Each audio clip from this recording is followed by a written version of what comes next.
So we're here in Canva, and as you can see, we have my already existing design here, and if I click on that and load it up, you'll see something I've already produced earlier on.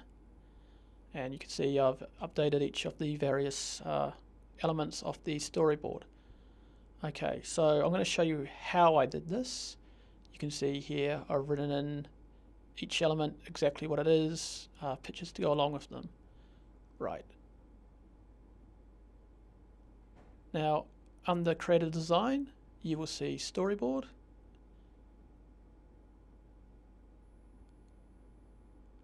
And within here, you can choose any of the templates you would like. So I picked a free template. There are templates that say they're not free. The reason they're not free is because they include copyrighted images. So if I click on a copyrighted version, you'll see obviously the graphics are, paid for. So I can actually remove those, which I'm going to do now. You simply click on them and hit the delete button. And if I remove all of those, we no longer have any paid elements within our storyboard. So if you see a template you like and it's not free, just click on it and see which elements are actually paid for. Now I'm going to insert some images. If you click on elements here, you'll see that obviously there are free images you can use. There are also paid for ones which you want to avoid, and you can click those and put them in. So if I grab one now and move it in, you'll see that's how that works, just like I showed you in class. But I'm going to get rid of that, and what I'm going to do is I'm going to put in stuff from my upload section. So if I click on that, you'll see images that I already previously uploaded. And to do an upload, it's as simple as clicking upload an image and picking the images that you already have grabbed. So you can do a drawing, you can take a photo with your camera, you can download stuff from online, whatever you want to do, but you can upload it to Canva. And then I'm going to grab each of these images. Now you'll see here I click the image and it just jumps straight onto the page. I didn't want to do that.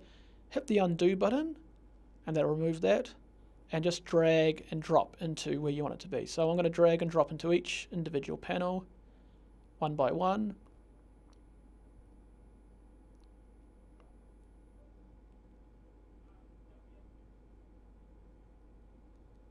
Okay, and so now each of our individual panels has a different image, and what I can do is click on each of these individual elements and change them. So I'm not going to show you all of these, but you'll get the idea. Scene 1, wide angle, establishing shot, and I'm going to replace the text here with a description of what's happening in the scene. Pretty straightforward. God tells Noah to build an ark. Yep.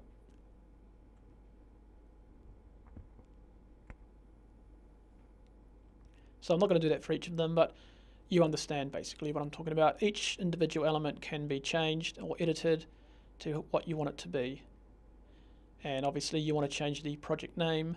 You call it whatever you want to, just Noah's Ark I'll write in here as a simple explanation.